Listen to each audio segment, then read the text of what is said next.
Plus, le géant des médias.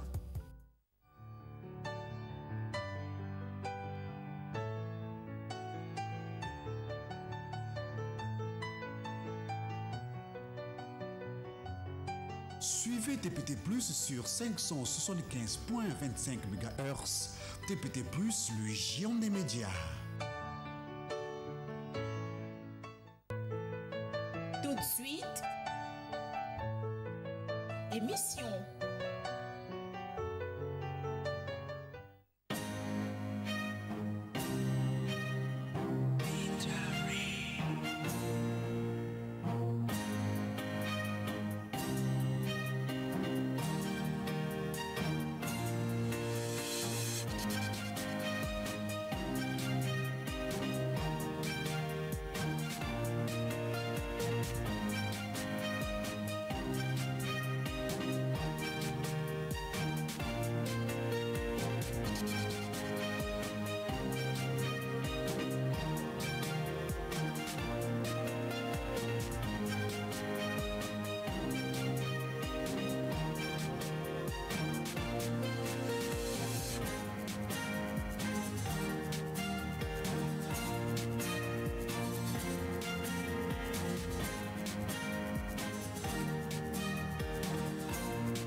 Salut à toutes et à tous et bienvenue dans Ça fait débat, votre rendez-vous où l'on fait le culte de la raison et de la logique. Je ne cesse de le dire, ça fait débat, c'est quand la vie de l'autre se corche, sinon se heurte à celui de l'un et entraîne une déflagration d'argumentaire. Tout cela synchronisé par la raison et la logique qui demeure donc notre leitmotiv, qui demeure le métronome infaillible de ce débat. Chez nous, sur Ça fait débat, on discute, on ne se dispute pas, on discute et on avance des arguments marteaux. J'ai l'habitude de le dire, des arguments marteaux pour faire rendre hommage à mon professeur de philosophie. Donc des arguments marteaux pour faire comprendre, pour éclairer la lanterne des citoyens congolais, des citoyens de cette ville voisine de l'océan Atlantique que vous êtes. Ici, sur Ça fait débat, nous n'avons pas de parti pris. Nous ne venons pas sur Ça fait débat pour faire le matu vu plutôt. Nous venons sur Ça fait débat pour apporter ce qui est fondamental, ce qui puisse aider les téléspectateurs que vous êtes à comprendre certaines choses, à réveiller votre jugeote pour permettre à la raison, sinon à votre conscience, de prendre le pouvoir et de faire valoir la vérité, la raison, la logique. Ce matin, vous l'avez compris, vous avez suivi Prince Azouka à stabilibosser le thème tout au bas de votre petit écran. Je vais me permettre de le reciter, sinon de le dire pour vous. La mort de Guy-Émile Houphouët-Sétikwabo, illusion ou réalité. Vous savez, en tant que journaliste, en tant qu'homme de médias, nous avons un devoir. Le devoir de prendre sur nous, sinon le devoir de nous intéresser à tous les sujets qui font l'actualité dans une société. Notre devoir, c'est d'aller chercher l'information. Vous la ramenez, vous ramenez une information finie, une information traitée pour vous permettre de comprendre cette thématique, sinon la thématique posée. Alors, la mort de Guy-Émile aujourd'hui suscite beaucoup de controverses dans la ville océane et au-delà de Pointe-Noire, dans tout le Congo, au-delà du Congo, dans toute l'Afrique, au-delà de l'Afrique, partout ailleurs dans le monde. Nous avions pensé, nous avons jugé qu'il était presque un devoir sacro-saint pour les journalistes, sinon pour le journaliste que je suis, de prendre sur moi, sinon de m'approprier de cette thématique pour essayer de comprendre. Et en comprenant, essayer de vous faire comprendre certaines choses. Illusion ou vérité, illusion ou réalité, nous allons comprendre ce matin. Pour en parler, j'ai reçu deux éminentes personnalités. Je m'en vais recevoir le premier qui est à ma gauche. Bonjour, monsieur. Bonjour, monsieur le journaliste. Alors, on vous appelle monsieur Guy Florence Houphouët. Vous êtes le premier fils biologique de Guy-Émile Houphouët-Sétikwabo, président fondateur de l'association de Zolamour. Exactement. Sous d'autres cieux, vous êtes capitaine de police, Oui. donc un officier de notre très chère police, et vous êtes juriste, Vous êtes même greffier en chef. Oui, exactement. Et sur le plan spirituel, à Luzolo, vous êtes membre confirmé et membre du bureau coordonnateur international. Tout à fait. Alors, vous êtes invité sur ce plateau, en votre qualité de fils biologique de Guy-Émile Fassé-Tukwabo, pour parler de cette question aussi sensible. Quelles sont vos impressions? Merci, monsieur le journaliste. Le plaisir est à moi pour essayer de dissiper l'opinion tant nationale qu'internationale sur cette question. Merci. Alors, à côté, nous avions un monsieur, je m'en vais le dire, un monsieur avec un grand M, vous allez comprendre pourquoi. Bonjour monsieur. Bonjour monsieur le journaliste. C'est monsieur Lévi Nziengi, dit Roi David. Il est professeur Lévi Nziengi, détenteur de 3 doctorats. Un doctorat en littérature comparée, un doctorat en ethnomusicologie, qui est donc ethnomusicologie des musiques de l'Afrique centrale. Hein, j'essaie de comprendre avec ma compréhension de journaliste, c'est donc traduire les musiques de notre Afrique, ce qu'on appelle les musiques traditionnelles, essayer de les traduire à l'échelle internationale pour permettre aussi à d'autres nations, sinon à d'autres courants, de comprendre ces musiques, de pouvoir les interpréter. Est-ce cela, comme nous interprétons aujourd'hui le jazz, le gospel? Exact. Alors, vous êtes aussi docteur en musique, vous êtes pianiste, et au niveau de l'association de Zulu Amour, vous êtes prédicateur général adjoint, chargé de la formation de tous les prédicateurs de l'association de Zulu Amour, tant au Congo que partout ailleurs. Je me trompe? Pas du tout. Vous êtes aussi celui qui a écrit La vie du grand maître, donc Guy-Émile Fassé-Tukwabo, président fondateur de l'association de Zulu Amour, et vous êtes celui qui a fondé, permettez-moi le terme, pour ne pas dire créé, la musique de l'association de Zulu Amour qu'on appelle le Dombage. Donc c'est vous qui êtes le fondateur de cette musique. Alors, vous êtes sur ce plateau pour parler de la mort de Guy-Émile Fassé-Tukwabo, qui serait une illusion pour les uns et une réalité pour les autres. Quelles sont vos impressions? Merci monsieur le journaliste, mais vous avez très bien dit, la mort de Guy-Émile Fassé-Tukwabo a 2 volets. Il y a un volet qui est tout à fait normal, comme tous les hommes, mais comme il a aussi la mission de nous amener vers Dieu, vers le salut, mais cette mort a une valeur salvatrice. Elle est rédemptrice, et si on ne comprend pas cela, ben, le sens du salut n'a plus ne peut plus être compris.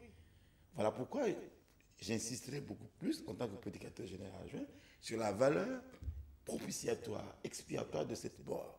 C'est une mort substitutive. Pourquoi? Parce que il a payé pour nous. C'est comme une rançon. Hein?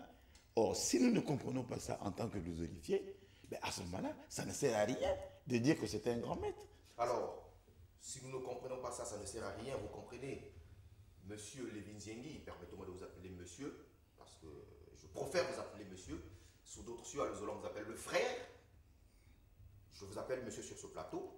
Alors, vous avez compris que les hostilités sont lancées, chers téléspectateurs. Ça fait débat, ne faites pas les choses à moitié. Nous avions invité ici les contradicteurs de monsieur Lévi Nziengi et monsieur Guy Florence Loufoua, qui malheureusement ont décliné l'offre. Ils ont peut-être leurs raisons.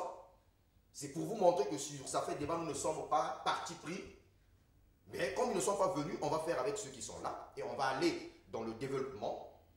Parler de Guy-Émile Fassé-Tukwabo aujourd'hui, parler de sa mort aujourd'hui suscite beaucoup de controverses, en partie parce que les membres de l'association de Zulu Amour nous ont fait miroiter que Guy-Émile Fassé-Tukwabo serait Dieu.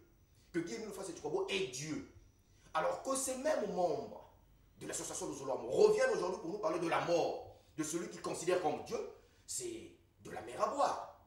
Mais en passant, chers téléspectateurs, les numéros sont là. Aujourd'hui, nous n'ouvrons pas le téléphone pour les appels, mais vous pouvez poser les questions à travers les SMS. Envoyez-nous vos messages comme d'habitude sur le 05 003 06 07 ou le 06 612 69 62 pour poser la question, vos questions, et je me ferai le plaisir de traduire, sinon de les reposer aux 2 invités qui sont là sur le plateau. Alors, j'aimerais comprendre, monsieur Lévi Nziengi, Guy-Émile Fassé-Tukwabo, pour vous, qui est-il réellement?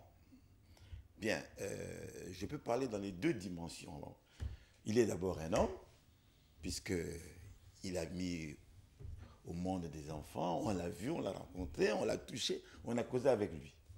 Donc, c'est un homme, mais il a une double dimension, parce qu'il a une mission. Et cette mission, il a exercé sur terre en tant que missionnaire du Christ Jésus. Et il a toujours dit que je suis le représentant unique, légal de l'OPH. Permettez-moi de vous brûler la langue, parce que j'aimerais revenir sur quelque chose. Pourquoi on vous appelle Roi David? Ah, Roi David, parce que tout au départ, quand je l'ai découvert, il m'a vu, il m'a dit non, désormais, on t'appellera Roi David. Au départ, je n'ai pas compris, parce que moi, c'est Lévin Zingi. Alors il a insisté, il dit non, je sais pourquoi je lui ai dit, parce que ça m'a été dicté, inspiré. Et il a même dit, lis bien dans la Bible, tu verras bien que quand on parle de David, on relie ce nom avec le Christ. On dit, Jésus-Christ est le fils de David. Et comme il était très sobre dans les explications, il a dit, allez comprendre. Et alors, pour me consacrer justement, pour montrer que ce nom, bien cette nomination, ce titre était agréé par Dieu lui-même, à Kibossi Village, il m'a demandé de me mettre à genoux et il a levé sa main sur moi et il m'a béni pour dire que désormais tu t'appelleras Roi David et tu nous composeras des chansons. Tu as une preuve? Mais elle est Vous avez une preuve? Parce que vous nous dites ici, il vous a consacré, il y avait des témoins, est-ce qu'il a fait, vous n'étiez qu'à deux? Oui, effectivement, j'ai une preuve. Quand il m'a consacré, on n'était qu'à deux. Et il m'a bien dit de me mettre à genoux. Et pour une fois, ce qui est rarissime, je ne sais pas s'il l'a déjà fait, et il a posé sa main sur moi, il m'a dit, agenouille-toi. Et c'est à ce moment-là qu'il a dit, je t'avais tout donné à ce moment-là. Mais je pense qu'il y a une cassette. Mais faites-la nous écouter. Ouais. Sur ça fait débat, monsieur, on ne vient pas pour épiloguer, pour dire n'importe quoi. Quand vous avancez un argument, mieux vaut pour vous avoir une preuve. Voilà. Chez nous, voilà pourquoi chez nous, on fait le culte de la raison et de la logique. Si vous avez une cassette, vous nous la faites écouter. On aimerait écouter de la voix de Guy Émile Houphouët-Boigny cette nomination ou ce surnom qu'il vous donne, si vous ne l'avez pas usurpé, bien sûr. La cabine technique, si vous êtes prêts, on vous écoute.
Alors, nous avons suivi cette voix.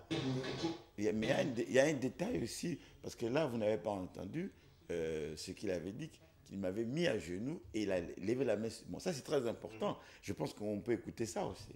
On repart du côté de la régie pour écouter cet extrait. Prince Azouka, à toi les manettes.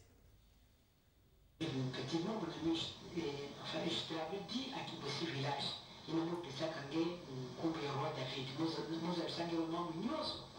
Il m'a dit que ça, quand il roi David, à Kibossi Village, j'avais tout dit pour toi.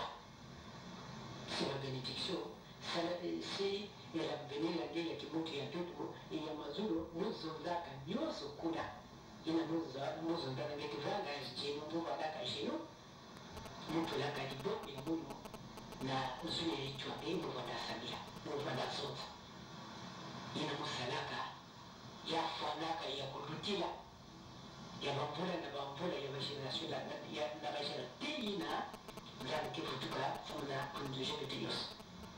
C'est dire mon ami que nous sommes ina nzambi sola samunange yake salama yake fa. Alors, nous avions suivi cette voie. À qui appartient-elle? Mais ça appartient à Guy-Émile Louvois-Seti-Kouabo.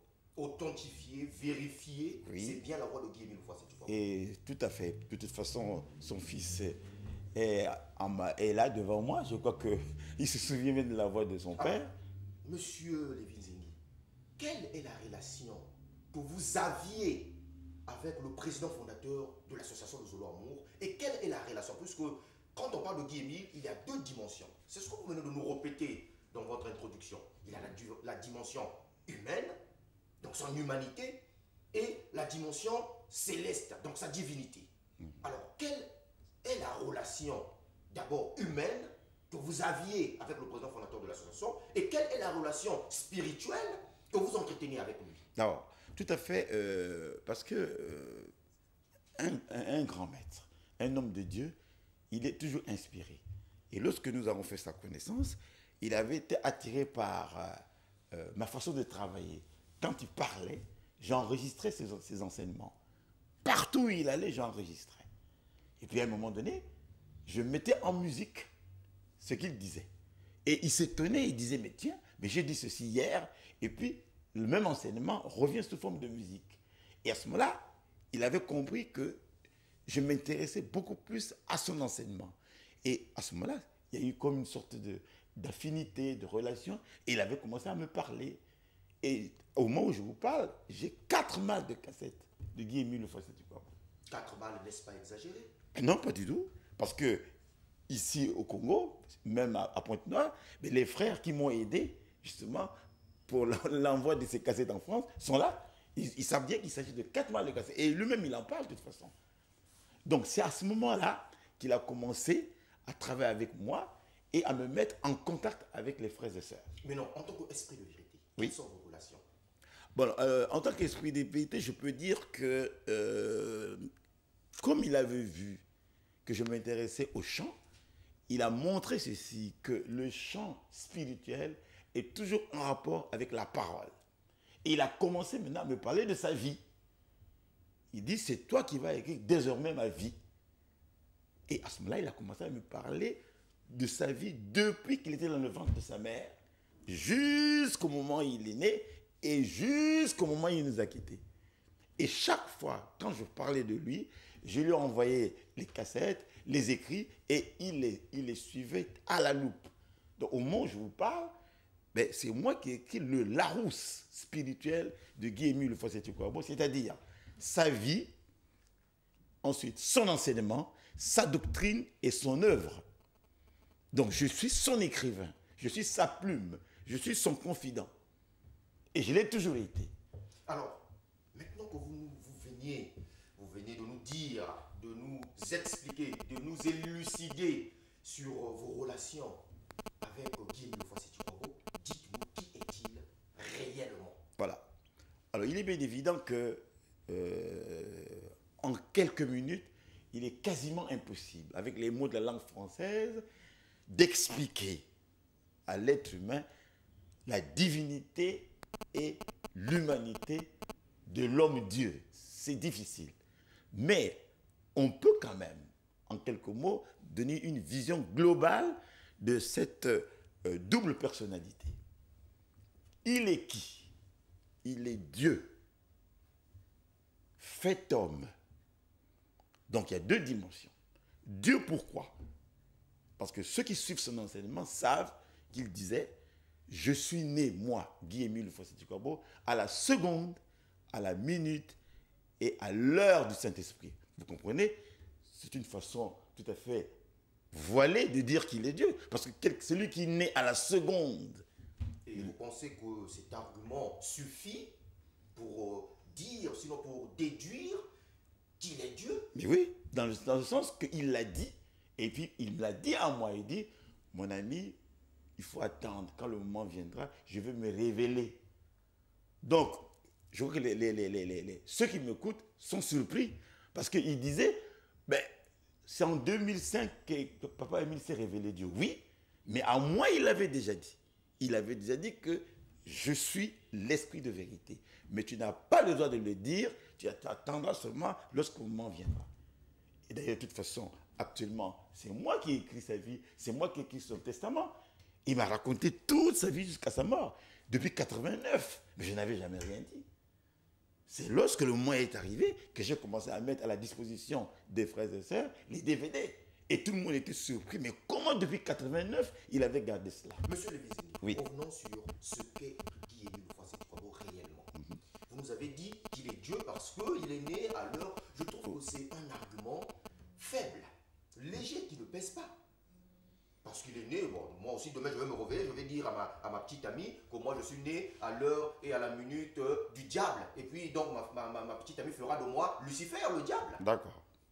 Mais je peux expliquer. Mais allez-y, c'est pour ça que vous êtes là. Dire né à la seconde, à la minute du Saint-Esprit, ça veut dire qu'il est Esprit Saint lui-même. Il a prouvé comment?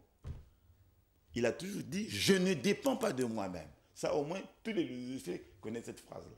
Je ne dépends pas de moi-même, je suis téléguidé. Mais un homme qui ne dépend pas de lui-même, il ne dépend que d'un Esprit Saint, comme il a dit lui-même. Autrement dit, tout ce que je fais, moi, je ne le fais pas de mon propre chef, je le fais sous la dictée de l'Esprit. Et on le sent. Et c'est pour ça qu'il a toujours dit, vous pouvez me forcer à dire quelque chose, tant que je ne suis pas inspiré, je ne le dirai pas. Mais il n'y a qu'un Dieu qui peut le dire. Parce que si vous êtes inspiré par l'Esprit, vous ne pouvez pas faillir. Vous ne pouvez pas faillir à votre mission.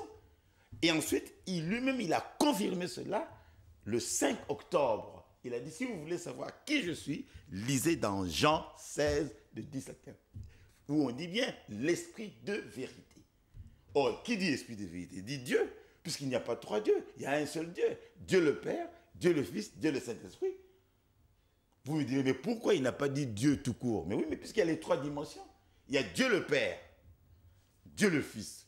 Mais Jésus-Christ et Dieu le Fils, il est Dieu. Mais quand on parle de l'esprit, il dit bien l'esprit de vérité. Ça veut dire que c'est un esprit. C'est quelque chose qu'on ne peut pas palper. Oui. C'est quelque chose qu'on ne peut pas toucher, chosifier, matérialiser. Oui. C'est l'esprit. Oui. C'est comme le vent. Voilà. Et donc, Guy-Émile Lefrançois est un homme. La preuve en est, j'ai devant moi son fils, fait de chair. Ça veut dire que ce n'est pas un esprit, je suis désolé. C'est une matière, c'est un homme fait de chair. Mais non, mais l'esprit de vérité, c'est un titre divin. Voilà. Ce n'est pas une nomination. L'esprit de vérité, c'est la vérité. Puisque Christ dit, je suis la vérité et la vie. Donc, quand on dit de l'esprit de vérité, on veut dire Dieu. C'est biblique, ça. Tous ceux qui connaissent les Écritures ne peuvent pas se tromper. Et il a même dit, si vous voulez en savoir plus, ben, sondez les Écritures. Il nous a donné une référence biblique qui est claire. Et tous savent que l'esprit de vérité, c'est Dieu lui-même. Donc, oui. Allez-y. Alors, par rapport à cela, il est Dieu, mais puisqu'il est venu pour nous apprendre, pour nous apporter le salut, il fallait bien qu'il ait une dimension humaine, parce que l'Esprit de Dieu, il est, comme vous venez de dire, on ne peut pas voir l'Esprit de Dieu. Mais donc, Dieu s'incarne. Voilà pourquoi c'est moi qui ai dit. C'est moi qui ai dit à tous que Guy-Émile Lefrançois est l'Esprit de vérité, et j'ai ajouté incarné. Je l'ai dit à Pointe-Noire, à la rate. C'est moi qui ai commencé ça. Et les gens étaient choqués. Comment incarner? Mais en fait, c'est clair, il n'y a pas un autre mot. Une incarnation, c'est quoi? C'est l'homme qui revient, qui vient sur terre et qui prend chair. Puisque vous ne pouvez pas causer avec l'esprit. Il faut bien que nous puissions être en contact avec lui. Mais comment? En s'incarnant. Si vous voulez, je vais vous donner un exemple pour le Christ. Au moins là, les gens peuvent savoir. Mais le Christ, on dit quoi? On dit que Jésus-Christ est le Fils de Dieu. Mais c'est Dieu, on dit, car Dieu a tant aimé le monde, Dieu le Père, qu'il a envoyé son Fils. Mais on dit bien son Fils. Qui? Jésus-Christ. Mais comment? Mais Jésus-Christ n'est pas venu par avion. Il a fallu bien qu'il s'incarna. Et à ce moment-là, il a revêtu la chair. Mais qui dit Dieu, dit son Fils, puisque on voit le Dieu à travers son Fils. Et on ajoute, afin que quiconque croit en lui ne périsse pas, mais qu'il ait la vie éternelle. Autrement dit, c'est par l'humanité du Christ que le salut est accordé. Or, si le Christ devient homme, c'est pour mourir en fait. Parce que l'esprit ne meurt pas. L'esprit ne souffre pas. Mais comment il va sauver l'humanité? Il faut bien qu'il revête la nature humaine, parce que en revêtant la nature humaine, il fait corps, il participe en quelque sorte aux souffrances des humains. Et il a même dit que mon sang qui a coulé à Yala Sangamani, mon sang, M-O-N, mais le sang de qui? Ce n'est pas de Dieu en tant qu'esprit, mais de l'homme-dieu. Et ce sang-là qui a sauvé de nouveau, puisqu'il sait très bien que le Christ avait déjà opéré cela. Alors, il a sauvé de nouveau. Vous voulez nous faire dire ici qu'il a fallu que Dieu, que le Saint-Esprit, se fasse chair, voilà, pour donc se sacrifier ou faire ce sacrifice. Vous avez parlé de Yala, c'est ça? Oui. Il fasse le sacrifice à Yala pour que son sang sauve l'humanité de nouveau. Voilà, c'est ça. Expliquez-nous un peu, est-ce que Dieu a vraiment besoin de passer par tout ce tralala-là? Voilà. D'abord devenir un homme, ensuite naître, avoir 1 an, 2 ans, 10 ans, 20 ans, et puis est-ce que Dieu a vraiment besoin de ça pour sauver son peuple? Voilà, une très belle question. Vous savez, nous sommes des hommes, mais nous n'avons pas la notion du péché. Or, le péché, c'est ce qu'il y a de plus grave, c'est une abomination. Or, l'être humain n'a aucune idée de la gravité du péché. Or, si Dieu pouvait dire, parce qu'il est souverain, il pouvait dire, depuis là-haut, bon, je vois les humains, ils sont mal comportés, depuis là-haut, je pardonne à l'humanité. Il aurait pu prendre un décret divin, mais sans que le pardon passe par une incarnation. Mais je vous assure, messieurs les journalistes, on ne prendrait pas au sérieux la notion de péché. Or, pour que l'homme comprenne que Dieu est le mal et que le péché est une abomination, il faut bien qu'il puisse s'incarner, donc que son fils vienne et qu'il passe par la mort. Vous voyez, on parle par exemple de Jésus qui est mort sur la croix. Il y a des gens qui disent qu'il n'est jamais mort sur la croix, mais c'est faux. Il est bien mort sur la croix. Pourquoi? Parce qu'en étant crucifié, il a porté sur lui tous les péchés des humains. Alors quand les gens ont vu le Fils de Dieu qui est sans péché et qui meurt de cette façon-là, on a une idée de ce que Dieu pense du péché. C'est une abomination. Alors lorsque nous voyons cela, on se dit vraiment, notre Dieu est un Dieu de sainteté, il ne veut pas le péché. Mais Papa Émile le dit, il dit mon sang qui a coulé a racheté de nouveau l'humanité. Et il a toujours dit, je suis le premier pécheur du monde. C'est une tautologie pour dire que je prends sur moi tous les péchés des humains. Donc c'est ça, ce qui montre qu'il est obligé de s'incarner, c'est parce que s'il n'y a pas incarnation, il n'y a pas rédemption. La rédemption, c'est quoi? C'est le rachat de l'humanité. Mais il faut bien que l'homme, le Fils de Dieu, meure, puisque le Christ le dit dans Marc 10, 45, il dit, car le Fils de l'homme, il n'a pas dit le Fils de Dieu.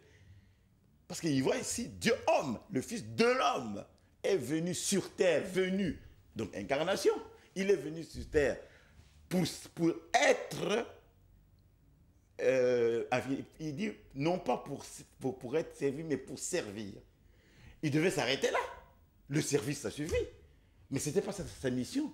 Mais aussi pour donner sa vie en rançon pour plusieurs. Mais donner sa vie en rançon, c'est quoi? Mais c'est mourir. Parce que Dieu ne peut pardonner l'homme que par le sang de Dieu, en fait. Moi, si aujourd'hui je mourais pour Guy-Émile Fossé-Tukwabo, bon, peut-être je serais récompensé en tant que martyr. Mais mon sang en moi ne peut pas sauver l'humanité. Comme le vôtre aussi, monsieur le journaliste. Il n'y a que le sang de Dieu qui peut sauver parce que c'est un sang divin. Voilà la différence. Mais pour qu'on arrive à cela, il faut bien que Dieu puisse s'incarner. Donc Dieu qui s'incarne, il devient un homme, il commence à faire des enfants, il va avec les femmes. Votre papa a fait des enfants avec combien de femmes? Bon, officiellement, deux. Deux femmes. Donc un Dieu polygame en fait. Un Dieu qui a ses deux femmes, qui dort aujourd'hui chez un tel, demain chez un tel. Un Dieu qui se balade dans les ruelles de Pontoise, dans les ruelles de Brazzaville, qui prend sa bière, qui s'habille. C'est quand même difficile à avaler. Mais justement, mais ça confirme son humanité. Ça confirme son humanité parce que comment est-ce que vous pouvez dire que vous connaissez les hommes? Il faut que vous soyez avec les hommes. Vous me direz, oui, mais la polygamie, c'est un péché. Dans ces conditions, ce Dieu-là, il pêche. Mais Abraham avait beaucoup de femmes, etc. C'est là où on comprend que, en tant qu'esprit de vérité, et ça c'est peut-être difficile à comprendre, il y a le verbe en lui, le verbum latin, c'est-à-dire la parole. C'est-à-dire que tout ce qu'il fait est dicté. Si vous lisez l'histoire, par exemple, du prophète dans Osée, mais Dieu demande à Osée de prendre une femme adultère, de garder une femme adultère. Mais pourquoi? Mais parce que derrière cela, il y a un enseignement. Si papa Émile a eu des femmes, c'est pour que nous comprenions qu'il y a deux dimensions. La dimension humaine, qui n'a rien à voir avec la dimension spirituelle. Et puis, il a toujours dit, il y a des choses que moi je fais, moi Émile, qui ne dépendent que du ciel. Je ne peux pas chaque fois donner aux humains certaines explications. Mais il a toujours dit, heureux celui pour qui je ne serai pas une cause de chute. Et Jésus l'a dit aussi. Mais Jésus, on l'a traité de buveur de vin, etc., etc. Mais on a toujours dit ça. Mais quand on vérifie bien, il dit, mais mes œuvres sont là. Même si on dit qu'Émile a eu des femmes, etc. Mais on voit bien que si Dieu ne l'avait pas choisi, il n'y aurait pas la lumière au Mont Karikari. Alors les gens ne voient que ce qui est du côté humain, mais ils ne voient pas le côté divin. Donc Dieu se contredirait. Si vraiment le fait d'être polygame, ou bien d'avoir des enfants, était une abomination, Dieu ne l'aurait pas choisi pour que par lui, nous ayons la lumière. Et ce n'est pas possible. Donc il y a ce que nous considérons comme faute, mais il y a ce que Dieu ne considère pas. Parce que ça, c'est les humains qui pensent comme ça. Jésus, on l'a traité... J'aimerais me tourner du côté de Guy Florence Lofa. Quand vous grandissiez, vous étiez avec votre père. Tout à fait. Il se comportait comment? Comme un dieu ou comme un papa normal? Bon, je me rappelle exactement lorsque j'ai 3 ans, parce qu'au moins à 3 ans, peut-être pas le raisonnement est là, mais enfin, on peut quand même constater certaines choses. Père, ben, parce qu'il nous donnait ce qu'il fallait comme enfant. Et ce qui était un peu caractéristique jusqu'à 5 ans, il pouvait vous donner, ne fût-ce qu'une nivaquine, une seule nivaquine, quelle que soit votre maladie. Là où peut-être à la clinique aujourd'hui, ou bien dans des grands hôpitaux, on pouvait vous injecter. Mais lui, la simple nivaquine vous donnait en tout cas la santé. Même si vous êtes venu sur un fauteuil roulant ou sur une chaise. Alors c'est ça qui a étonné les gens. Et ceci se passe à Mukondo, rue de la Mare, que je crois, la plupart connaissent. Je crois. En tout cas, si vous venez chez lui, quel que soit l'état de santé, il n'était pas obligé de vous injecter. Non. La seule nivaquine, en tout cas la nivaquine, je dis nivaquine aujourd'hui, qui n'a plus d'ailleurs son efficacité. Mais oui, on comprend peut-être. Hein, à l'époque, la nivaquine, vous parlez d'efficacité. Peut-être que la nivaquine avait des vertus qui pouvaient guérir certaines maladies. Ce que vous mystifiez n'est peut-être que le résultat d'un traitement adéquat. Parce que vous nous dites ici une simple nivaquine. Mais oui, mais la nivaquine, M. Levinzengi, avait son efficacité. Quand quelqu'un a le palu, on peut le traîner sur un fauteuil roulant avec un palu très avancé. Mais oui, mais sans vous couper, M. le journaliste, mais je peux prendre la défense de mon frère. Non, voilà pourquoi je me suis tourné vers vous. Mais oui, mais il n'y a pas que la nivaquine. Moi, je suis un exemple vivant. Mon épouse était en grossesse. Et tout de suite, à 6 mois, je crois, non, à 6 mois, elle faisait que avoir des filles, elle se plaignait. Moi, en tant que roi David, elle va dire, mais va dire à papa Émile que moi, je voudrais avoir des jumeaux. Vous voyez? Je viens voir papa Émile, je lui dis, mais parce que lui, il ne voulait jamais que j'ai un problème. Parce que quand je suis dérangé, ça fait des conséquences sur le travail spirituel. Donc, dès que j'ai un problème, je le lui pose, il le résout tout de suite. Donc, je descends de là, à Kibossi. Dès qu'il me voit, il se met à rire. Il dit, ah, mon ami roi David, qu'est-ce qu'il y a encore? Je dis, non, j'ai un problème. Il dit, oh, venez. Et il m'amène au foyer Louzolo. Il dit, assois-toi. Quel problème? Je dis ceci, je dis, mon épouse, vraiment, veut quelque chose d'extra. Dis-moi, il dit tout de suite, dis-le-moi. Ben écoutez, elle a des filles, elle va avoir des jumeaux. Il dit, tu en veux combien? 3, 4, 5. J'ai dit non, mais 2 quand même, parce qu'elle n'a pas encore la vidéo. Il dit, bon, ça je vous le dis. Il dit, bon, je te donne 200 francs CFA. Ça, je crois qu'il y a des frères qui savent. 200 francs. Il dit, tu vas à Brazzaville et tu achètes une bière dans n'importe quel magasin.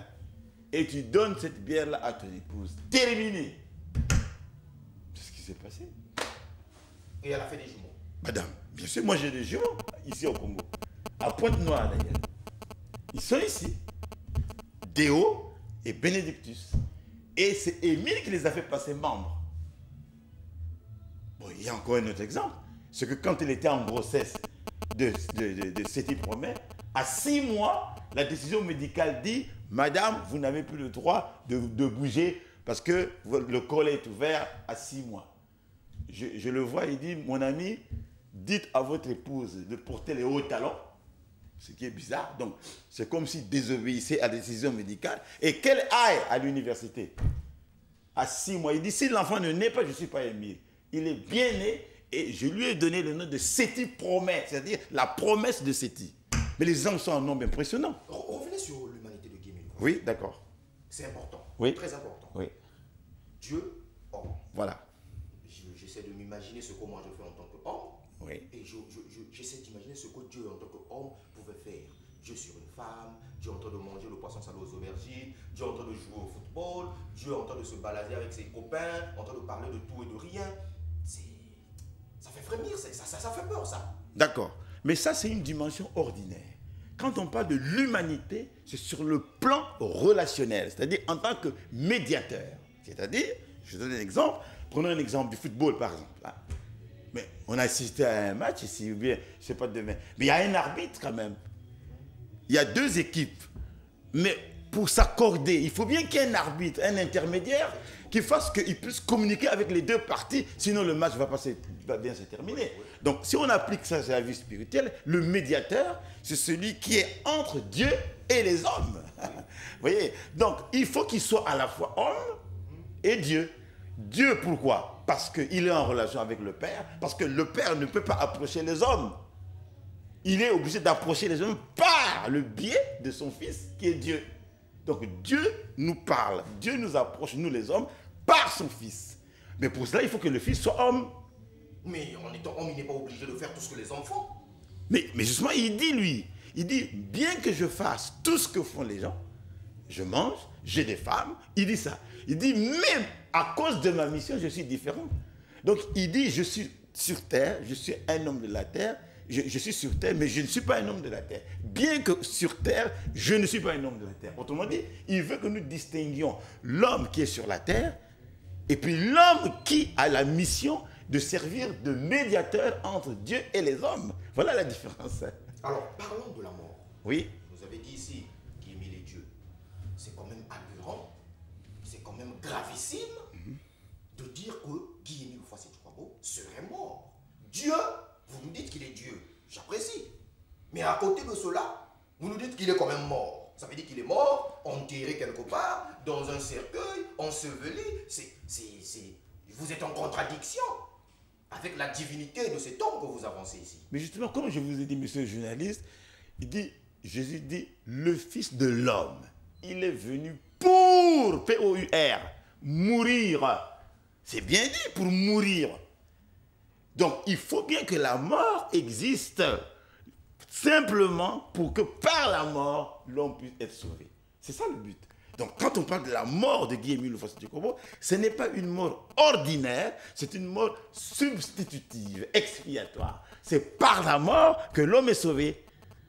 Donc, on ne peut pas parler de divinité, mais s'il n'y a pas de mort. Par conséquent, on ne parlera pas aussi de rédemption. Parce que pour qu'il y ait rédemption, il faut le sang versé. Mais c'est le sang d'un Dieu qui est versé.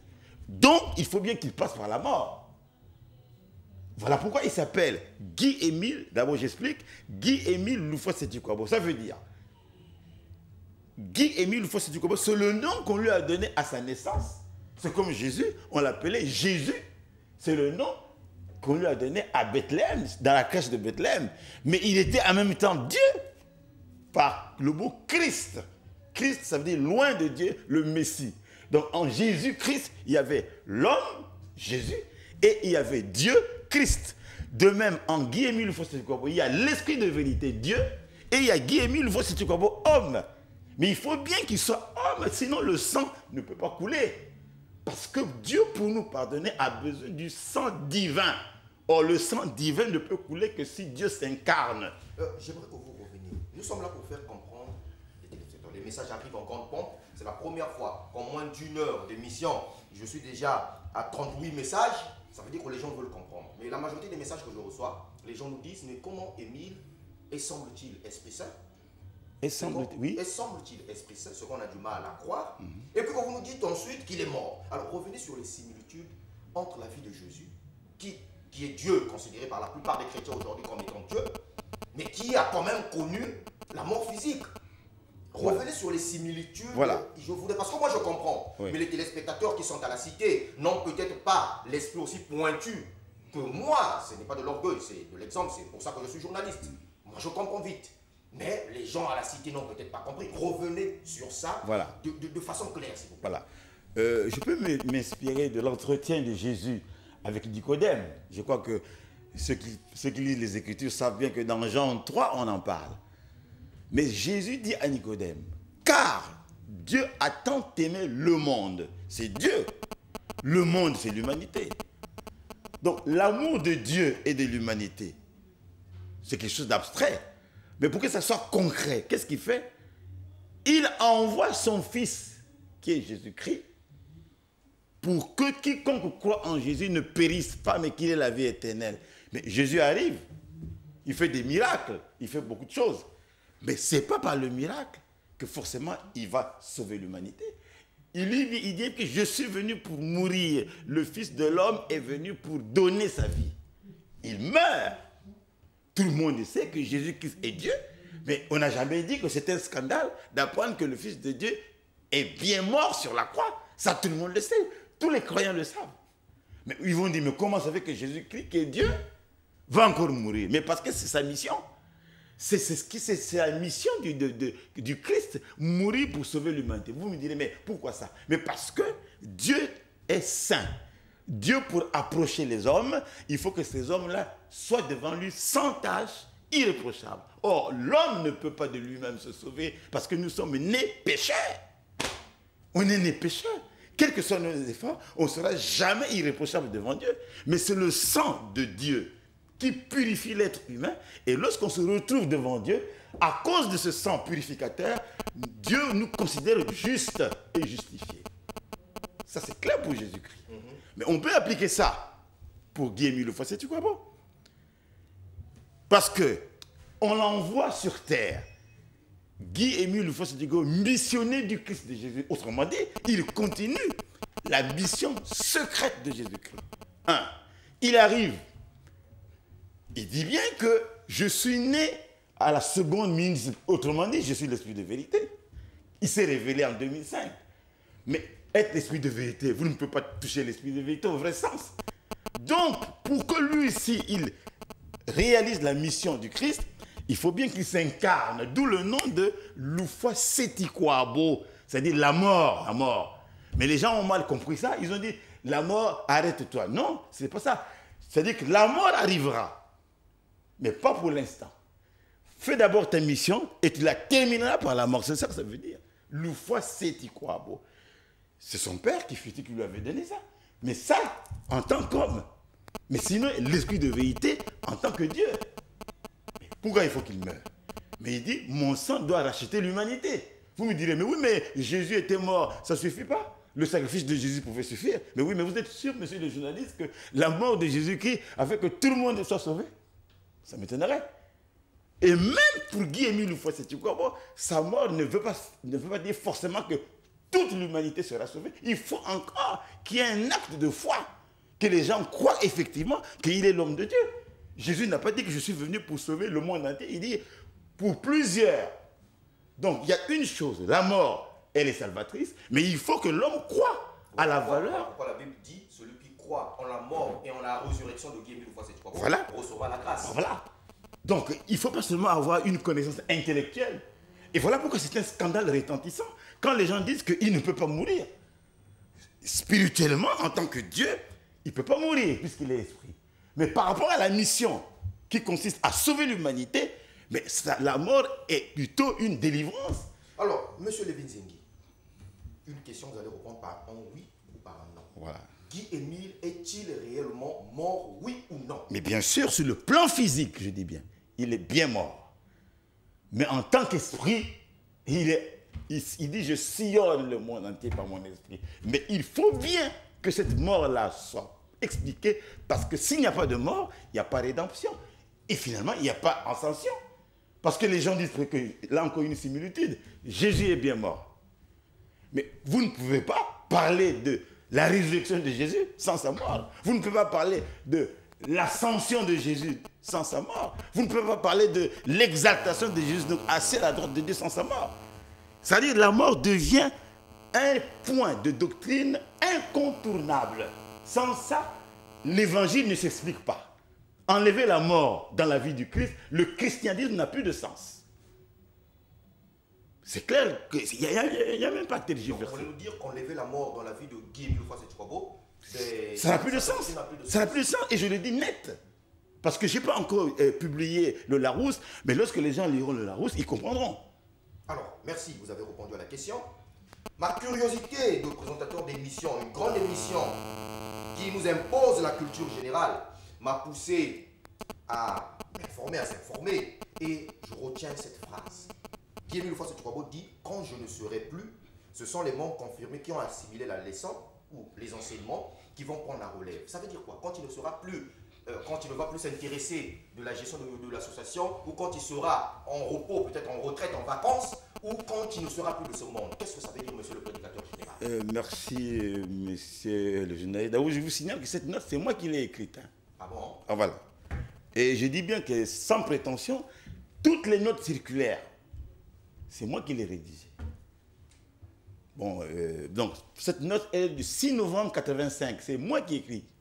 Mais vous savez, quand on écrit une note circulaire, on dit ce qu'on doit dire. Mais les moindres détails, ça rentre dans les explications. C'est comme ça qu'il fonctionnait. Il dit, si tu dis tout, les gens ne comprendront pas. Dis seulement, quand celui qui est devant vous ne sera plus, eh bien, ce sont les membres confirmés. Mais c'est clair. Ne sera plus dans la chair. Il ne sera plus. Mais en esprit, il sera là. Et c'est lui qui travaillait avec les membres confirmés, qui faisait attention à son enseignement pendant qu'il vivait. C'est ça que ça veut dire. Guy-Émile dit aussi que même si vous me tuez aujourd'hui, oui, vous commettez un péché pour rien. Voilà. Puisque à la seconde même, à l'instant T, Dieu me donne un nouveau corps. Moi, en tant que journaliste, j'essaie de me dire, s'il parle de nouveau corps, ça veut dire que l'ancien corps est là, est visible.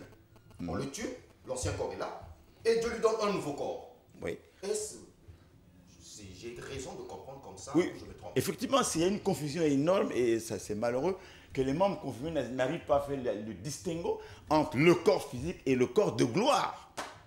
Il y a des gens qui disent, voilà, on a vu Émile avec son corps de gloire. Vous ne pouvez pas voir Émile avec son corps de gloire. Mais sinon, finalement, le péché n'a plus de sens. Lorsqu'il parle d'un nouveau corps, et c'est là où je crois que les gens confondent la vérité divine de l'heure selon laquelle Émile a été établi pour régner d'éternité en éternité. Mais enfin, quand même, ça, si vous voulez, vous allez me poser cette question. Mais enfin, le nouveau corps, c'est le corps de gloire. C'est-à-dire que le jour du jugement dernier, il dit, vous me verrez, c'est avec ce corps de gloire-là. Mais pour l'instant, le corps dont il parle ici, c'est le corps physique là qu'on va tuer, voilà, qu'on va voir devant nous, pendant que lui il revêt déjà un autre corps. Bien sûr, mais et ce corps-là, au moment où je vous parle, excusez-moi, il est déjà là. Nous ne sommes pas encore arrivés. Voilà. C'était une question. Maintenant, dites-nous, Guy-Émile établi sur terre, voilà, pour régner d'éternité en éternité. Voilà. Mais il est sur terre pour régner d'éternité en éternité. Ça veut dire qu'il ne meurt pas. Mais non, mais c'est clair comme le de roche. On dit établi pas au ciel, sur terre. Et ils ne comprennent pas la langue française. Il est établi sur terre d'abord. Et pour régner éternellement, il y a une différence. Donc quand il est établi sur terre, en tant qu'homme, mais s'il est établi sur terre en tant qu'homme, il peut mourir. Mais le règne est éternel en tant qu'esprit. Comme le règne de Jésus a continué même après sa mort. Mais bien sûr, on dit que Jésus est à la droite de Dieu, non? Maintenant. Mais comment? Mais je ne comprends pas. Donc, il y a une confusion malheureuse qu'on ne peut pas comprendre. Comment on n'arrive pas à faire la distinction entre établi sur terre, c'est bien écrit sur terre, mais pour régner éternellement, donc il y a deux dimensions. Donc, établi sur terre sur le plan physique, et après, le règne est éternel. C'est comme Jésus, il est venu sur terre, on dit Dieu était en Christ. Dieu était en Christ, c'est-à-dire qu'en Christ, il y avait l'humanité. Mais après, le Christ, il ressuscite, il est à la droite du Père. Et voilà pourquoi il dit que le jugement dernier se tiendra au mont Kari-Kari. Là maintenant, c'est le corps de gloire qu'on verra. Il dit, Mesomamo, si mamona, vakimo, si, kadiyani una kuiza mumatuti. Mais il viendra dans les nuits. Et Jésus le dit aussi, vous verrez le Fils de l'homme descendre avec les anges. Mais comment? Je ne sais pas comment on ne comprend pas ça. Et ça fait une polémique. Voilà, il a dit, l'esprit, il ne veut pas mourir. Mais non, on dit bien établi sur terre. Mais alors, pour régner éternellement dans les cieux, c'est différent ça. Monsieur Guy Florence Lefroy, capitaine de police de votre État, ne faites pas honte à la police congolaise. Vous devez rester dans la respectabilité des exigences de notre police que je connais, que je sais aussi pointue, aussi exigeante, aussi performante en tout et pour tout. Alors, on nous parle d'un semble-t-il 15 octobre 2008. Qu'est-ce qui s'est réellement passé pendant cette période? Rendez-nous votre témoignage et n'oubliez pas que vous êtes le fils biologique de votre père. Exactement. Ça veut dire que si sur ce plateau vous venez pour vous faire valoir ce qui n'est pas juste devant votre père, vous êtes un fils indigne. Et puisque vous êtes aussi policier, vous avez commis la maladresse de l'être. Ça veut dire que si vous venez pour mentir au Pont-de-Légrin, ça aussi c'est une autre responsabilité. Exactement. On dira de vous que les policiers sont des menteurs à cause de vous. Alors dites-nous qu'est-ce qui s'est passé. Merci monsieur le journaliste. Je suis venu sur ce plateau pour expliquer exactement ce qui s'est réellement passé le 15 octobre 2008. Si je peux me le permettre, et s'il y a le temps, si je pouvais faire marche arrière, je dirais à l'opinion nationale et internationale que M. Guy-Émile Houphouët-Sétikwabo, qui est mon père biologique, est bel et bien mort. Comment? Nous sommes un 9 avril, nous sommes un 9 mars 2008. Il était donc question que je vienne à Makola, Pointe-Noire, passer le galant d'officier que je suis aujourd'hui, puisque vous m'appelez capitaine. Alors donc, étant à Makola, la veuve aujourd'hui m'appelle par téléphone pour insister que je revienne à Brazzaville, prendre ce que je faisais comme travail dans l'association de Zolo Amour. Nous sommes en avril. Alors moi, de répondre à la veuve que je ne pouvais pas. Pourquoi? Parce que si j'arrête la formation, il me serait impossible de porter le galon d'officier. Alors donc, j'ai demandé à cette maman d'attendre jusqu'à la fin de la formation. Ce qui fut fait, parce que la formation n'a duré que 6 mois. Je rentre un 13 septembre. Je dis bien 13 septembre 2008. J'ai fini la formation. Il y a eu l'immersion, enfin beaucoup de choses, des termes militaires que peut-être vous ne comprendrez pas. Mais enfin, la formation est finie. Il était donc question que je prenne l'avion pour Brazzaville. J'arrive donc ce 13-là. Et aussitôt, je repose la question à cette maman pour que je sache à quoi m'en tenir. Mais il me cache entre-temps que papa était déjà malade. Ça, il ne le disait pas. Mais plutôt, elle insistait que je revienne prendre mon travail. C'est-à-dire celui de prendre le courrier, de ramasser le courrier et d'envoyer par un travailleur que papa avait choisi pour le lui faire parvenir. Et alors donc, aucune autre précision n'arrive. Inquiet, j'envoie une cassette, parce que c'est ce que nous faisions à l'époque, pour en savoir plus. Je vous dis, monsieur le journaliste, personne, en tout cas personne, ne pouvait me dire ce qui se passait exactement ou bien réellement. Alors que je souligne aujourd'hui que le peuple congolais m'écoute. 9, je dis bien, 9 personnes de nous partaient auprès, sinon au chevet de papa.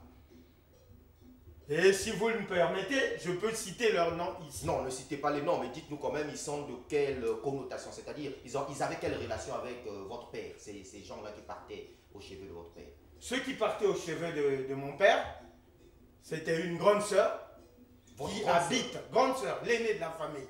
Parce que je suis le premier fils, mais troisième gosse, parce que j'ai 2 grandes sœurs devant moi. Alors donc, il y avait cette grande sœur, il y avait une petite sœur, il y avait un frère, il y avait 2 travailleurs, pour ne pas dire 3, il y avait la veuve, il y avait un infirmier et un beau-frère. Ils sont bien 9. Au chevet de papa. Donc, papa le 10e. Alors, chemin faisant, nous sommes le 13 octobre. Je dis bien 13 octobre 2008. Donc, vous voyez bien, du 13 septembre au 13 octobre, ça fait un mois. Rien ne filtre. Je dis bien, rien ne filtre. Il s'attendait à quoi? À un pouvoir? Il s'attendait à quoi? De l'argent? Il s'attendait à quoi? À une nomination? En tout cas, va-t-il que je... J'insiste donc ce 13 octobre. Et heureusement pour moi, papa s'est forcé à me faire une cassette que je détiens, que j'ai à la maison. Parce que bon, je ne savais pas qu'il fallait peut-être la porter aujourd'hui. Enfin, qu'à cela ne tienne, le retour me revient pour dire que effectivement, je souffre d'un mal. Il y a donc une lettre, parmi ces lettres que je vous ai amenées, et certainement le temps opportun, je vous ferai copie. Il dit, je souffre d'un mal, mais je ne vais pas mourir. Donc, comme une contradiction. Est-ce que c'était une façon de me bercer? Est-ce que c'est une façon de me consoler? Je ne sais pas. Il n'y a que lui. Et alors donc, nonobstant cette cassette, le 14 avril et le 14 octobre, donc le 13, il me répond. Le 14 octobre 2008, aux environs de 18h, 19h, c'est ma petite sœur, celle qui vient après moi. Parce que je ne sais pas ce qui se passe là-bas. Je ne sais pas ce qui se passe autour de lui. M'appelle par téléphone pour me dire que, grand frère, cette fois-ci, ils connaissent que je suis le premier fils. Cette fois-ci. Et cette fois-ci, ils connaissent que je suis le chef de famille. Enfin, pour ne pas dire cette fois-là. Alors donc, il est 18h, 19h pour me dire que ici, ça ne va pas. Papa, ça ne tient pas. Et là, ils connaissent que je suis le premier fils, je dis bien. Alors que depuis un mois, je suis là, j'ai traîné, personne ne m'a rien dit. Je répète à cette sœur-là qui m'écoute, qui habite à Pointe-Noire, quartier Pita, que je ne peux pas, parce qu'il fait nuit, et arriver au barrage, c'est difficile, parce que les bus sont vraiment difficiles. Et à l'époque, la route, c'est pas celle d'aujourd'hui, parce que maintenant elle est goudronnée.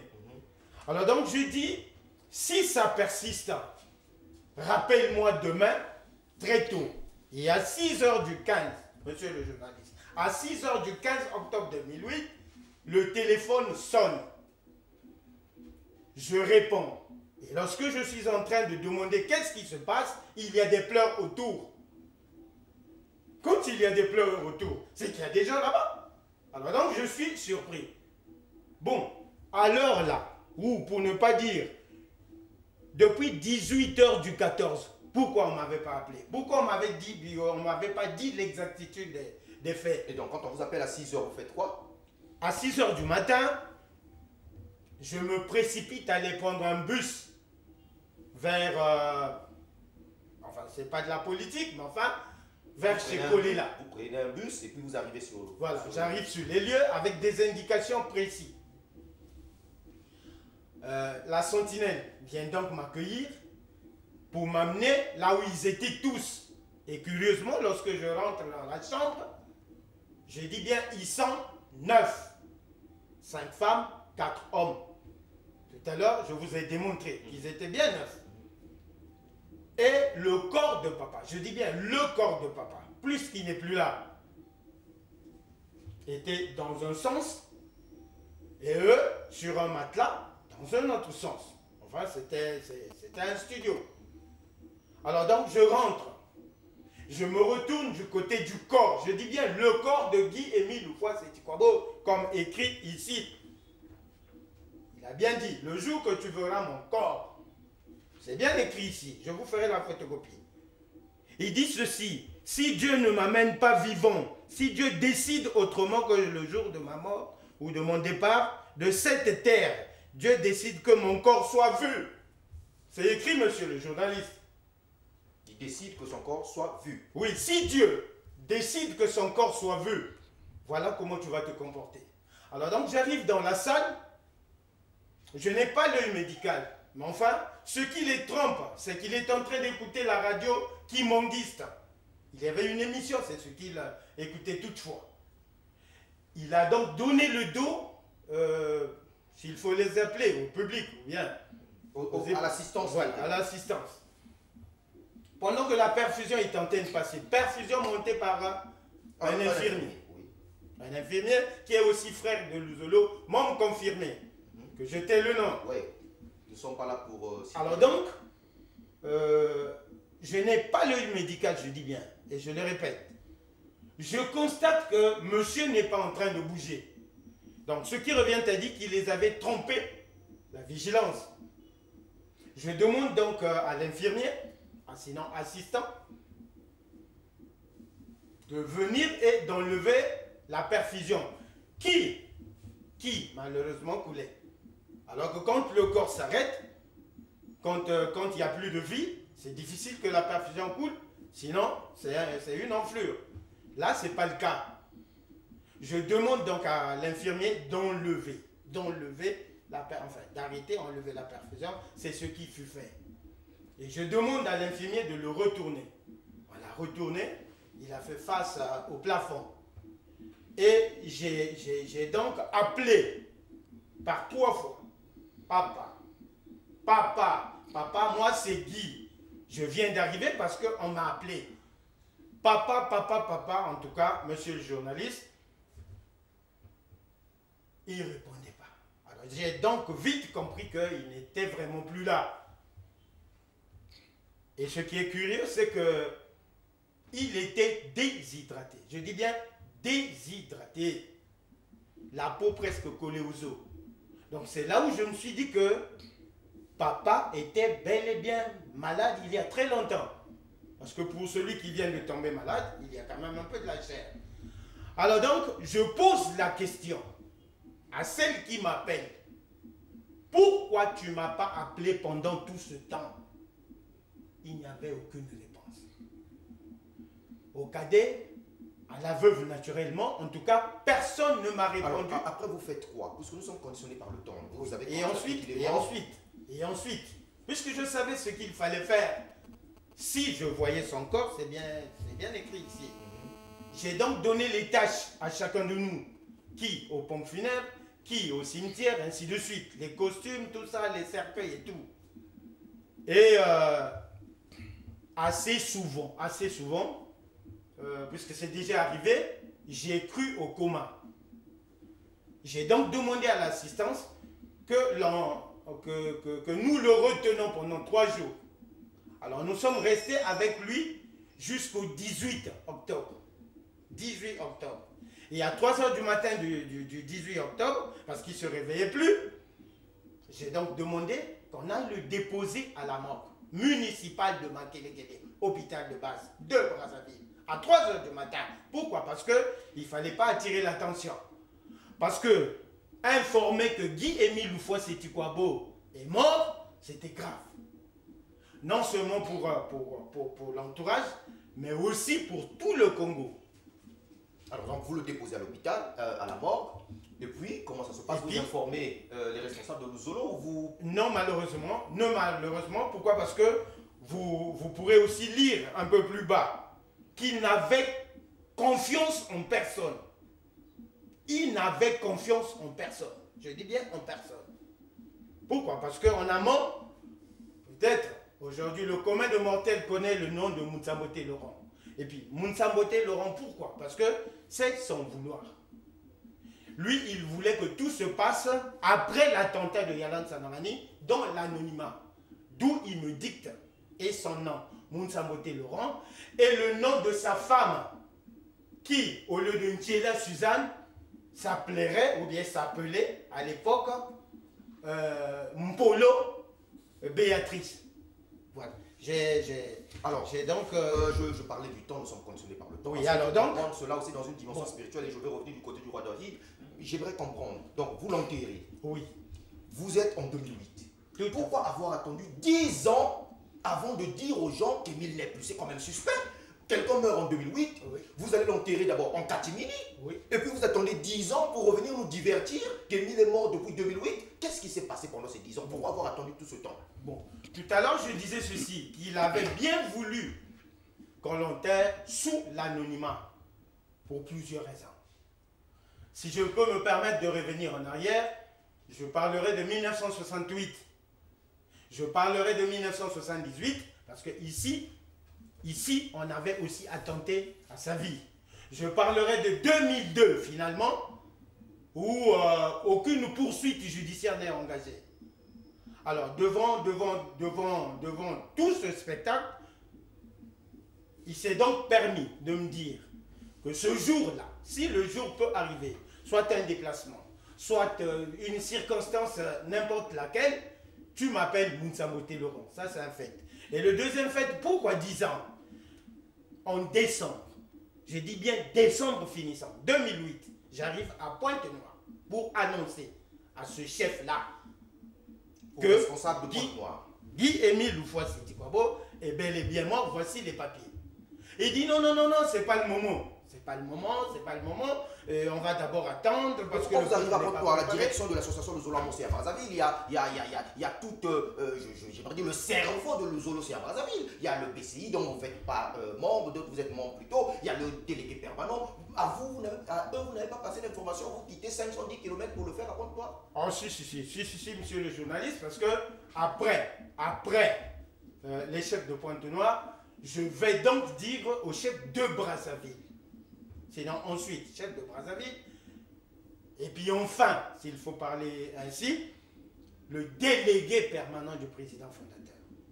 Et quelle a été leur réaction? Non, ils disaient tous que c'est pas le moment, il faut attendre, le peuple n'est pas préparé, comment je vais le faire, comment je vais l'annoncer? J'ai dit, oh, mais monsieur le délégué permanent, il y a bien des similitudes.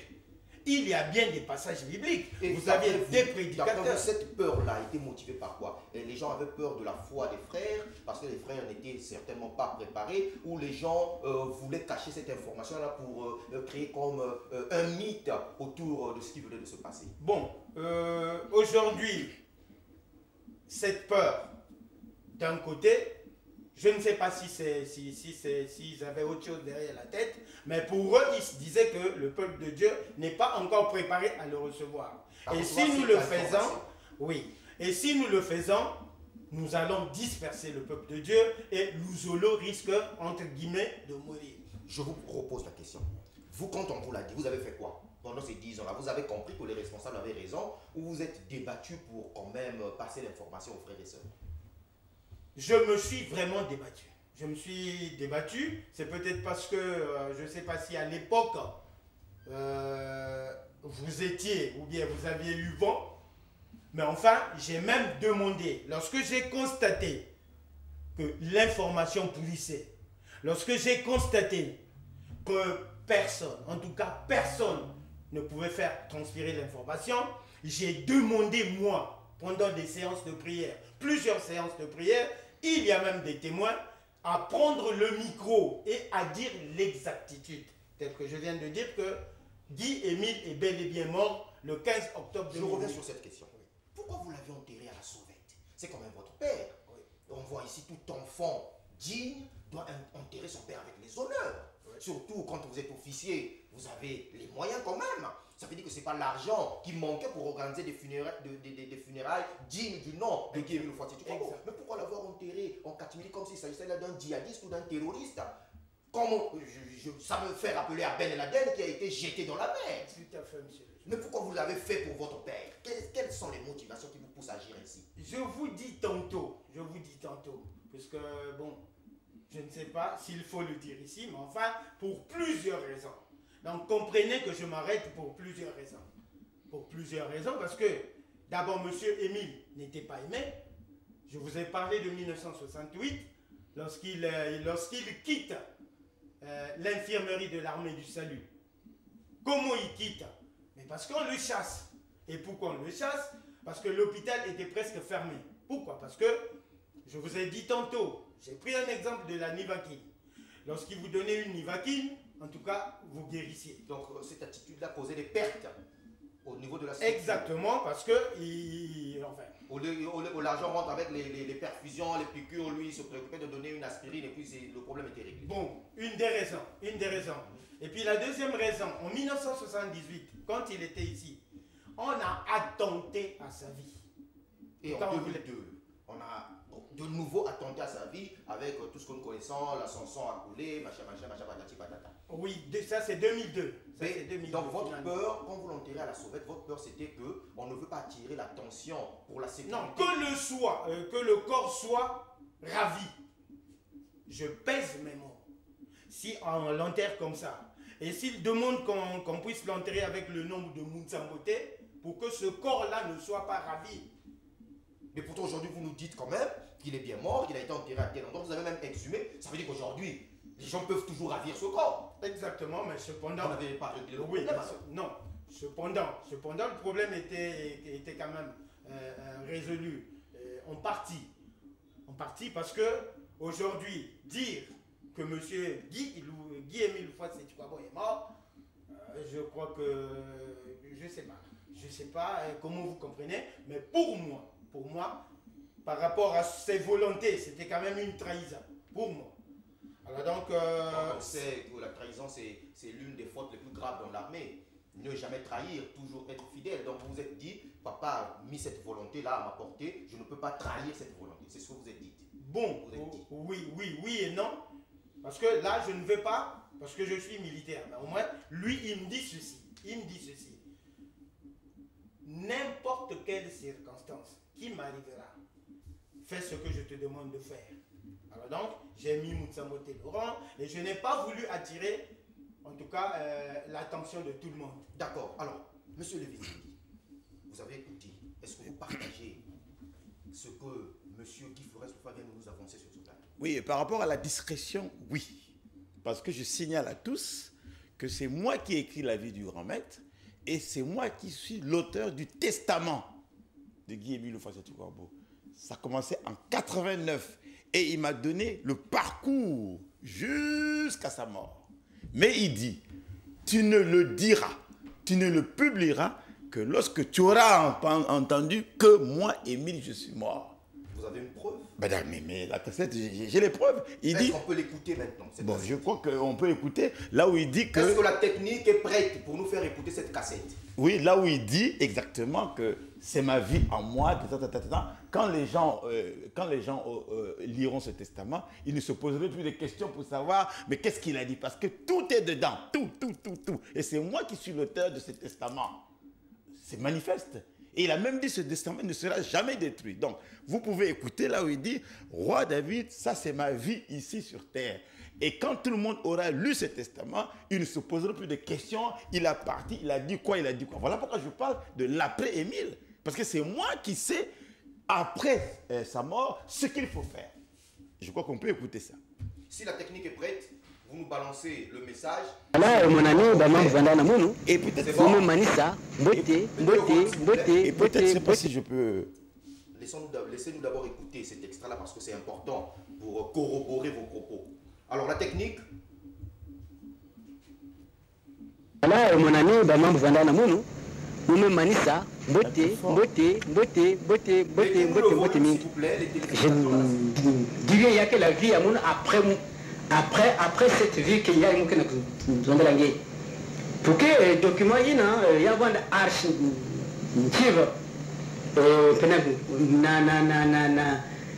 côté comme ça, mais qu'est-ce qu'on va faire, mais qu'est-ce qu'il avait dit, vous voyez. Voilà, c'est dans le but, c'est dans le sens de ce but-là. Nous nous demandons, nous brochure, il y a même un gros livre, pour que, tu surtout présenter la monde, et il y a que voilà, les lieux, un lieu touristique pour tout le monde, frères et sœurs. Il y a que voilà, ma bande, il y a une mission là pour ça la caniki, nous avons que plus yandi, réponse yandi, il y a que membre en Zambie, montrer. Nous-mêmes, c'est mon ami Lévi, beauté. Je crois que c'est là, clair. nous sommes en quelle année? Mais là, nous sommes en... Il est dit ici ça, en 89. 89. Le 11 novembre. Vous voyez? Et il a dit, tu gardes... Quand même en 2018. Ben oui. Mais Il a trop de temps. Mais moi, je ne savais pas qu'il était mort. Il a dit, dès que tu apprendras. Dès que tu apprendras. C'est clair. Donc il t'a demandé de garder secret ses paroles. Exact. Jusqu'à ce que tu entendes la rumeur de sa mort. Exact. Et vous avez... En quelle année que vous avez su que Guébel était mort? Vous avez écouté finalement cette nouvelle? Je crois en 2013, si mes souvenirs sont bons. 2013. En 2018, vous revenez sur ce plateau. 2013-2018, c'est beaucoup de temps. Mais oui, mais dès 2013, j'ai balancé. J'étais en France. Dès que j'ai appris, vous n'avez pas vu les DVD? Dès que j'ai appris, j'ai balancé. Et je ne peux peut-être pas en parler, aller loin, mais les gens, quand ils ont appris que le roi David savait, on ne m'accordait plus la parole. Dans les séances de prière. Madame, bien sûr, jusqu'à maintenant. Et je signale une petite digression. Et les gens disent qu'il n'est plus prédicateur général à Dieu. Vous voyez que... Justement, je venais là, vous avez été destitué. Dit-on. Votre poste de prédicateur général. Mais justement... C'est ce que vous faites, c'est de l'usurpation. Voilà. Mais c'est une astuce en fait. C'est pour que, si tout le monde peut croire que je ne suis plus prédicateur général, donc je n'ai plus droit à la parole. Parce que si je parle, je vais dénoncer et je vais expliquer au peuple de Dieu la valeur de cette mort-là. Mais ça ne sera peut-être pas intéressant pour les uns. Alors que lui, il disait que cette mort a un but d'unité. Parce que qu'est-ce qui divise actuellement les gens à cause de cette mort-là? Oh, moi, mon rôle à moi, c'est justement pacifier les gens. C'est Est-ce que vous ne venez pas pour usurper, sinon pour prendre le poste du délégué permanent, devenir aujourd'hui le président adjoint, je ne sais pas, du BCI, devenir le président adjoint, prendre le Zolo, usurper, faire un non-le-dop de l'association de Zolo? C'est pas cela votre motivation? Mais merci beaucoup, monsieur le journaliste, vraiment. Surtout quand vous avez été destitué. Vous avez peut-être un esprit revanchard. Selon eux, oui. Mais d'abord, je signale que personne à l'Uzolo n'était proche de Papa Émile mieux que moi. Donc, s'il fallait prendre les titres, mais je lui aurais demandé tout ça. J'ai trop de titres et c'est lui qui les donne. Je n'ai jamais demandé. On n'a jamais écouté ces titres. Vous aviez été prédicateur général à Dieu destitué. Non, bon maintenant, je vais vous dire ceci. Destitué comment? Vous savez qu'il y a toujours la jalousie. Je me trouvais, moi, au Canada. Et c'est lui qui m'avait envoyé au Canada. Et il avait dit, tu vas écrire une brochure intitulée « La doctrine de l'OPH ». Mais dans cette brochure, tu mettras des sujets de méditation qui ne seront expliqués qu'aux membres confirmés. Et dans ce document, il avait bien écrit l'association de Zolo Amour ou OPH. Moi, je lui ai dit, mais attention, grand maître, si tu dis ou OPH, à ce moment, les gens vont plus comprendre parce que l'association de Zolo, c'est l'habit et l'OPH, c'est Dieu. Il dit justement, comme les frères et sœurs n'ont pas encore grandi, ils ne savent pas ce que veut dire OPH. Tu laisses ça comme ça. Lorsque le moment viendra pour expliquer cela aux membres confirmés de l'OPH, parce que c'était destiné aux membres confirmés, à ce moment-là, dans tes explications, tu vas dissiper l'équivoque. Tu vas montrer la différence entre l'association et l'OPH. Et comment on fonctionnait avec lui? Il disait, Roi David, je sais que tu es un gros calaga, tu as beaucoup appris. Quand je t'écris un truc, tu laisses ça comme ça. Jusqu'au moment où, moi, je vais te dire de corriger. Je l'avais laissé. Et quand j'ai laissé, je suis allé au Canada. Mais la brochure ne devait pas être vendue. C'était à mon retour. Maintenant, 2, 3, 4 mois après, puisque le maître, en ce temps-là, il était toujours en méditation, donc il n'était plus à Kibossi. Mais la brochure était restée à Brazzaville. J'avais voyagé. 4 mois plus tard, quand il est revenu de sa méditation, il va dire, tiens, le roi David qui avait écrit un livre là, la doctrine, mettez ça en vente.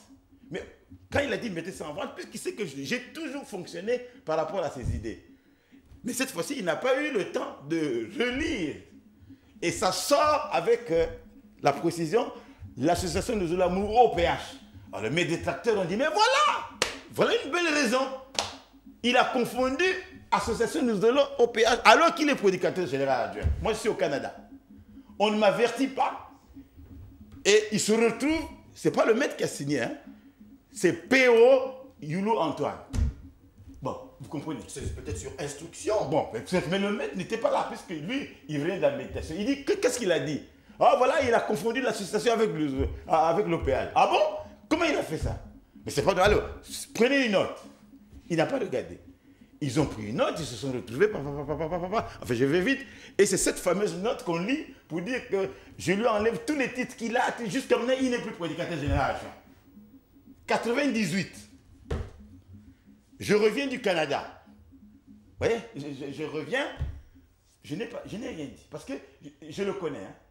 Mais je vous dis déjà, monsieur le journaliste, quand il enlève quelqu'un, prédicateur général, d'office, il nomme un autre. Enfin, vous comprenez? Si aujourd'hui, dans l'association de Zolo, un président adjoint d'une structure se comporte mal, s'il a commis une faute gravissime, mais il ne va pas attendre 10 ans. Mais posez-leur la question, depuis 1998, jusqu'à maintenant où nous parlons, il n'y a pas un prédicateur général. J'ai fait une recherche, il y a un coordonnateur général adjoint de la parole et de la prédication, de la parole de Dieu et de la prédication. Oui, mais coordonnateur en quelle année? En quelle année? Excusez-moi. N'importe les années, c'est d'accord. Qui a été... Mais un coordonnateur de la parole de Dieu n'est pas un prédicateur général adjoint. Excusez-moi. N'importe qui peut être coordonnateur. Et puis je ne vois pas comment on peut être coordonnateur de la parole de Dieu. La parole de Dieu, c'est le souffle, c'est l'esprit. Moi, je crois que c'est un titre qui a été donné, mais ça n'a rien à voir avec la prédication.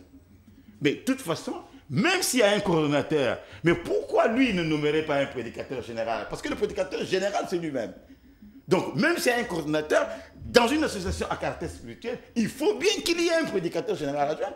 C'est clair. Parlez-nous de la mort de Guy Mulfort Setchkwabo, il ne nous reste plus assez de temps. Alors, donnez-nous la quintessence de cette mort. Est-ce que vous pouvez me permettre une minute que je dissipe l'équivoque? Donc, quand ils ont dit qu'il n'est plus prédicateur général adjoint, Papa Émile m'avait demandé de lui lire toutes les notes circulaires. Et c'est ce que j'ai fait, toutes les notes circulaires. Et quand il est tombé sur cette note-là, il a réagi, dit, c'est pas possible. Comment j'avais accordé ça? Et il m'a pour dire, Roi David, ça m'avait touché cette note-là. Maintenant, sache que jusqu'à ma mort, tu seras prédicateur général adjoint. Il y a les preuves. Il y a les preuves. Mettez-nous les preuves. Mettez-nous la cassette, on va écouter, s'il vous plaît, la technique. El Monstro, qui est aujourd'hui assisté par... Permettez-moi parce qu'on dit pour que tu mais revenez un peu là. Revenez un peu. Enfin, pourquoi tu te... Non, parce que... Mais revenez, parce que là où... S'il vous plaît, revenez et puis faites-nous écouter ce message. On veut bien écouter ça. Oui, il m'avait demandé que je lise toutes les notes circulaires. Voilà. Allez-y, si vous êtes prêts. Permettez-moi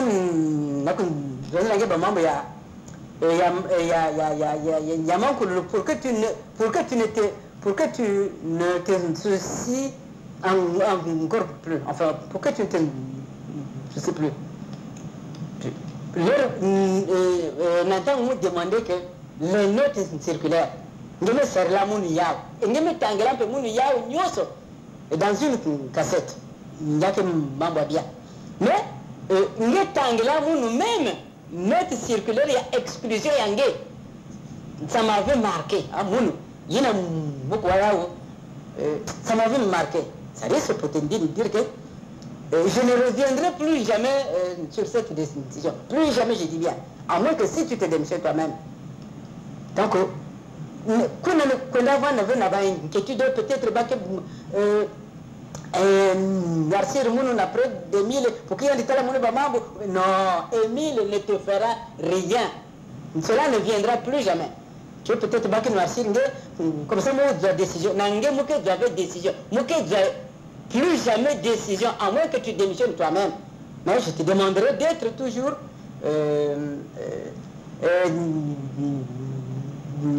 tolérant. Tolérant. Bon, il y a une autre cassette où il dit, à moins que vous n'ayez pas... Voilà. Si les gens vous... j'étais haï avant vous, il y a un gars qui est donc ça. Donc, si maintenant tu gagnes, maintenant c'est quoi? Mais c'est tout à fait normal, c'est une vie normale pour un spirituel. Il n'a que Katulangue attaquer Momosi. C'est-à-dire, soit comme Ngezwan de façon que Wandilanka, puisque mon mesa va faire maman, il n'a pas qu'à reprocher. Mais ça ne me fait ni chaud ni froid. Et il dit aussi pour que ça l'angue ni chaud ni froid, puisque tu n'étais proche de rien, mon ami. Qu'on a ça qui s'alluangue. Durant tout le temps que tu seras sur terre, si tu bien que maman Wandam, si tu veux dans le monde, mon ami, tu seras toujours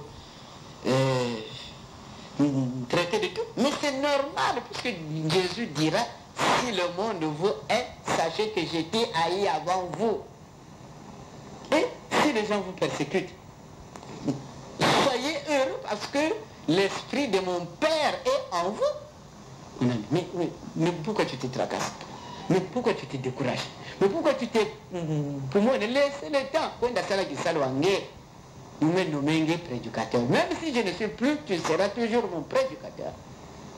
Mais j'irai et je serai avec vous tous les jours. Et nous verrons par la suite. Je vois que c'est clair. C'est clair et limpide, nous avons écouté. Moi, je pense que quand on respecte Dieu, on respecte sa parole. Et quand Dieu a parlé, c'est comme dans l'armée, quand le chef a donné un ordre. C'est un ordre, on ne le discute pas.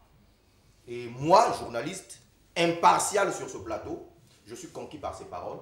Parce que si Émile est réellement Dieu pour vous, s'il est réellement Dieu pour les autres, ça veut dire qu'ils doivent s'agenouiller, sinon se prosterner devant cette parole, parce que cette parole fait fi de tout ce qui a été dit auparavant. Et donc, excusez-moi de vous dire que vous êtes un prédicateur général adjoint destitué, parce que je viens d'en avoir le cœur net, je viens d'avoir la contradiction, je me plais. Alors, monsieur le prédicateur général, vous avez 15 minutes, puisque nous sommes à la fin de l'émission, vous avez 15 minutes sans interruption pour faire asseoir tout ce qui a été dit sur ce plateau concernant la mort de Guy Emile Foix-Setoukwabo, concernant votre mission ici à Pointe-Noire. Êtes-vous venu pour usurper les postes des gens? Êtes-vous venu pour prendre l'association de Trouy?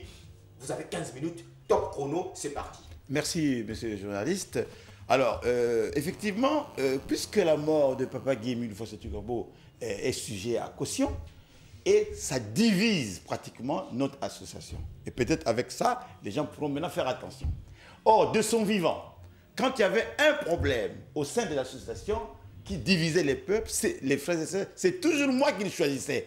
Et les témoins sont là. Je vais vous donner 5 cas parce que c'est important. Ça a commencé d'abord en 1994 à Mukondo. Et il y a eu une contradiction entre frères et sœurs. Et c'est à ce moment-là que l'OPH avait dit plus question de Luzolo dans une famille, tout est suspendu. Tant qu'il n'y aura pas réconciliation, Luzolo ne va plus démarrer. Ça, c'est la première chose. Et c'est à ce moment-là qu'est née la journée de repentance dont vous entendez peut-être parler à Luzolo et de réconciliation du 29 novembre 1994. Et c'est moi qui l'avais choisi pour rassembler le peuple de Dieu à partir de l'enseignement. Sinon, on avait suspendu l'OPH avait dit, il y a trop de divisions, je ne peux pas, moi, accepter qu'une telle association soit divisée. Finalement, l'amour est où? Donc lui, en tant que partisan de l'amour, la devise de notre association, c'est amour, sincère du prochain, unité, paix. C'est d'abord le nom de votre association, Luzolo Amour. Amour 2 fois. C'est cela. Alors, il ne peut pas accepter que les frères se battent. Donc, il m'a choisi cette année-là pour réconcilier le peuple de Dieu. Et la cassette est là. C'est peut-être, vous êtes peut-être, mais la cassette, il dit bien, il y a eu la journée de la repentance. Un. Deuxièmement, Pointe-Noire, maintenant, a eu encore un problème. Ils ont été suspendus pendant 5 ans. 5 ans. Et il m'a encore envoyé à Pointe-Noire. Et là, monsieur le journaliste, j'aimerais bien que vous écoutiez ça parce que c'est très important. C'est dans votre chrono, allez-y. Pendant 5 ans. Et Pointe-Noire, excusez-moi, sur le plan spirituel, était rayé de la carte de l'OPH. Et il dit, heureusement que toi, roi David, tu nous as écrit un livre, Soyons unis. Et de ce livre-là, eh bien, Dieu a béni le travail. Et maintenant, Pointe-Noire a retrouvé ça. On peut écouter? On peut écouter, oui. La technique, à vous. La technique. Pointe-Noire, 3 punitions. Depuis Ndama, 3 punitions.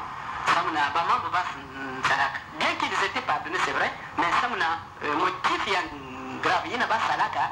Na munu mutu nakina ba untangu ya mboti na munu mutu pesa ba la nouvelle vie de vivre il y a une crise bah ça la munu bampasi voyez donc bien que pardonner c'est vrai mais les coupables ces jours-là ils seront interrogés là-bas et jugés conformément à la loi c'est pas munu mais nzami yani mosi parce que ba nyongaka mingi organisation nyonga mingi ntamala mamongo bien que pardonner c'est vrai mais awa bakiri na tout ba pardonner ki ba mais kuna iris bakiri vwanda ba nyoso yina ke salamuni yimbya wa na ntoto nyoso je dis bien atayandi nkatuka na lozolo atayandi kwenda kana wapi kote nyoso yina salamunu bampasi yina ke kwenda kanisa munu ba mambo ya yimbi samna kusala munu bampasi avant yandi kwenda kana wapi kote ils seront jugés si bamambo yendi pensé na munu ya yake trongolo malgré baba yina bame salaka bake tout le bas quelque part et selon faut ya baba donc puisque la vie kuiza jaka ya malumalu bame reconnaître faut ya bao yina nge kwenda sala parce que mutu misangeti kwenda ku détruire et kunda jaka bandonda et c'est ce que tu avais fait vraiment sur ce je te félicite hein. C'est que tu as fait à Pointe-Noire un grand travail comme celui que tu as fait à Lubomo. Vraiment, ceci reste un grand souvenir Namounou, pendant que je suis encore en vie et pendant que je vais témoigner, je ferai un compte rendu. Voilà pourquoi j'étais toujours dit mon ami Wadavid, Singebi Kave, Kolanda, OPH. Tu as déjà une grande richesse là-bas. J'ai déjà une grande richesse. C'est clair. Donc, ça veut dire que je suis allé à Pointe-Noire. Pointe-Noire a été rayé. Hein, ça, j'insiste plus tellement. Et je suis allé. Il m'a envoyé, comme vous entendez. Il dit, je te dis, vas-y. Et tu as fait un grand travail. Il dit, même le dernier jour, je témoignerai. Parce que Pointe-Noire était rayé, hein, je vous assure. Bon, donc.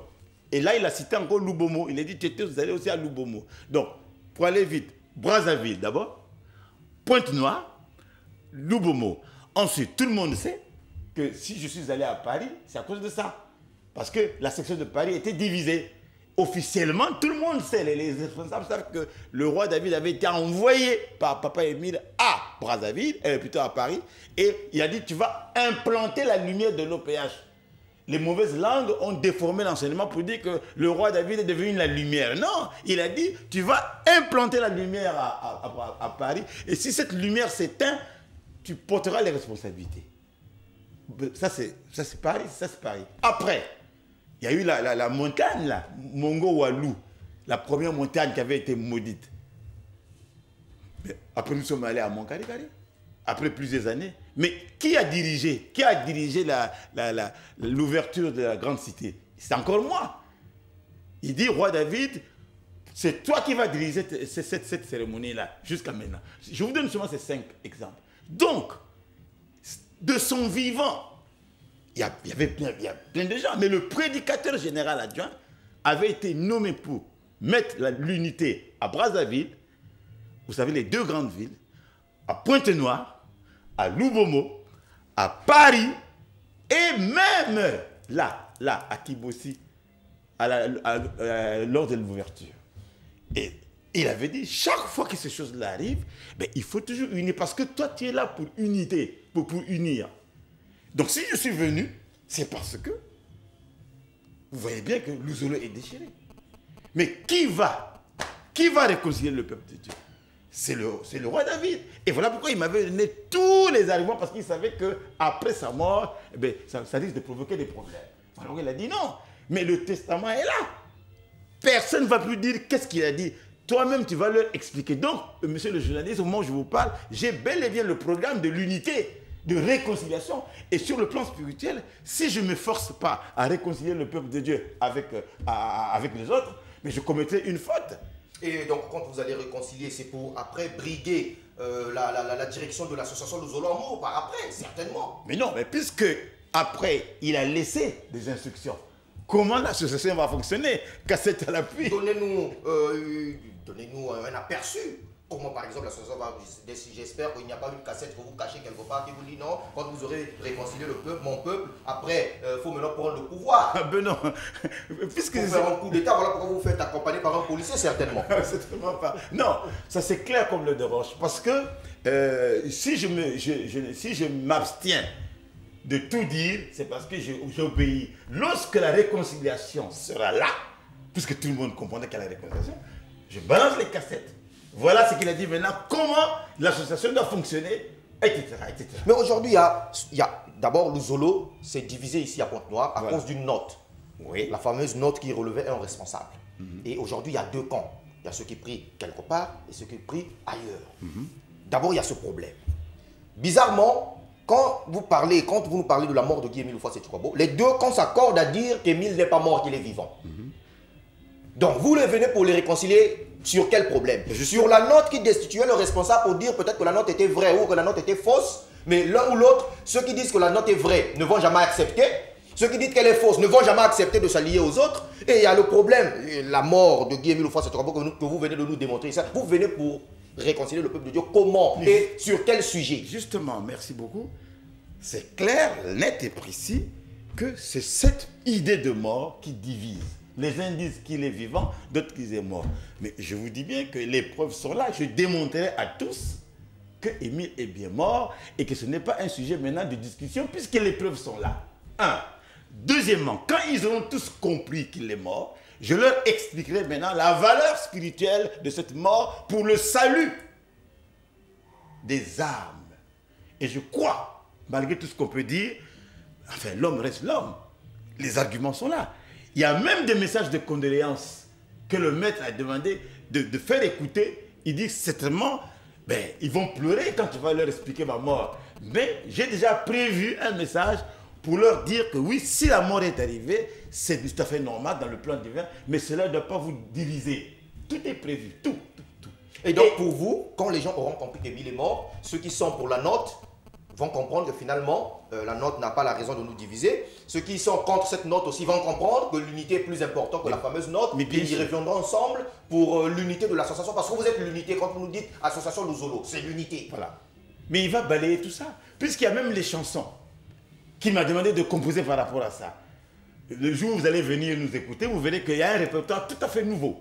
Et il ne veut rien entendre, sinon que ce répertoire-là jusqu'au funérailles. Ça, c'est, vous le dites parce que c'est vous qui avez composé, vous voulez faire le plébiscite de vos chanteurs, de vos chansons. Oui, mais de son vivant. C'est la promotion de vos chansons que vous voulez faire, vous voulez nous faire croire ici là qu'il a dit qu'il ne veut plus écouter les autres chansons que vos chansons. Mais oui, mais de son vivant. Toutes les compositions du roi David parlent de lui. À Tabazonza, on ne veut plus d'Émile. Ça, c'est une vieille composition, mais il parle de lui. Monsieur le roi David, le fait d'être le fondateur du dommage ne vous suffit pas, vous voulez aussi imposer un dictat sur vos chansons? Non, mais justement, il a toujours demandé, d'ailleurs même quand il dirigeait les dommages, il dit, roi David, donnez-moi les chansons concernant ma vie et mon enseignement. Parce que pour lui, il veut que les frères et sœurs comprennent que c'est lui qui dirige et c'est lui qui est l'âme, le moteur. Alors, bien sûr, s'il vous plaît, il y a une question très importante. Oui. Guy-Émile dit, semble-t-il, je reçois un message, j'en ai reçu beaucoup, ben, je vais lire ce message, que s'il meurt, tout le monde mourra. J'aimerais comprendre, il est mort, semble-t-il, depuis 2008, on est toujours en vie. Je vous vois, vous êtes bien habillé, vous revenez de France, il revient de Brazzaville, vous continuez à vivre. Pourtant, l'essence même de la vie ne semble-t-il plus là. Mais c'est faux, monsieur le journaliste. Moi, je connais. Il n'a jamais dit que s'il meurt, tout le monde mourra. Mais enfin, c'est un dieu criminel. C'est pas faux, c'est faux. Il disait ceci. Il a même dit, il dit que laissez-moi partir quand c'est le moment qui est arrivé. Mais ne soyez pas responsable de ma mort. Et il a même dit ici que ce jour-là, ils vont s'expliquer. Mais il n'a pas dit que s'il meurt, le monde mourra. Non, j'ai bien la cassette. Donc ça c'est faux, c'est archi faux. Ils ont mal compris. Mais enfin, dites-moi, il est mort là, non? Depuis 2008. Le monde est mort là. Et on a vu Jésus mourir. Je ne sais pas. Mort. Jésus est bien mort. Au contraire, sa mort est venue pour sauver l'humanité.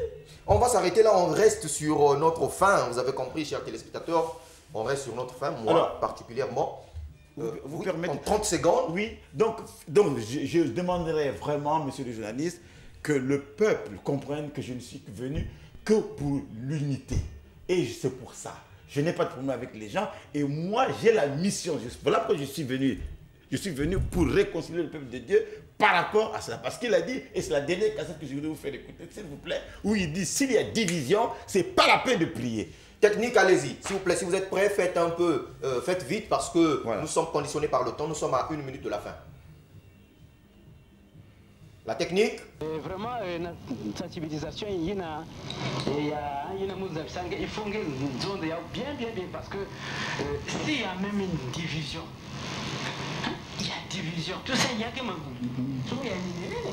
c'est comme que là, c'est là-bas, tout ça, il faut bien démontrer. Quand il y a division sur une même religion, enfin, permettez les religions, mais sur même une même organisation, Dieu n'est pas. Les 10, c'est inévitable, il y a quoi. On a compris la technique, nous sommes conditionnés par le temps. Une minute dans ça. Mais si nous sommes là, parce que bon, parce que quand il y a division, Dieu n'est plus. Mais Dieu n'est pas. L'esprit de Dieu est loin de nous autres. Mais faire le damage pour avoir quoi? Simplement pour passer par parce que c'est là, il y a mis et tout. Ça, il faut le dire clairement. Parce qu'il y a une division. Il y a division, il y a tout ça, et plus le membre, il y a le mien. Mais c'est pas possible. Il n'y a pas une association ou une musique, mais nous disons que c'est là, pité que le solo, mais c'est pas possible, mon ami. Et ça va que les a votés, tout ça. Comment est-ce que les gens peuvent demander l'éliminer d'embauche et tout ça? Non. D'accord, on a compris, nous sommes à 10 h. On va clore le temps qui nous est imparti. Nous conditionne pour qu'on termine cette émission. Merci à vous, Lévin Ziengi. Merci à Guy Florence Poufoua. C'est l'occasion pour dire aux téléspectateurs que vous aurez peut-être l'occasion de les suivre sur le journal religieux de TPT Opportunité et de TPT Plus plutôt. Ils seront là et vous allez poser toutes les questions qu'il faut. En ce qui nous concerne, nous sommes arrivés à la fin de cette émission. Merci de nous avoir suivis. D'ici là, portez-vous bien. Nous sommes disponibles pour le débat. Nous recevrons tous ceux qui viendront pour la contradiction. Et le roi David, je vous appellerai certainement pour un face-à-face ici. Là. Si je vous trouve un contradicteur, c'est vrai qu'ils ne sont pas venus aujourd'hui, peut-être qu'ils viendront demain. Ils seront là, face à face, nous aurons 1 h 30 pour que vous nous démontrez qu'Émile est réellement mort et lui, il va nous démontrer s'il est vivant. Parce que le peuple de Pointe-Noire aimerait comprendre et nous sommes là pour ça. Merci à tous de nous avoir suivis. C'est la fin de TPT, ça fait débat. On se retrouve à la semaine prochaine. D'ici là, portez-vous bien. Bye.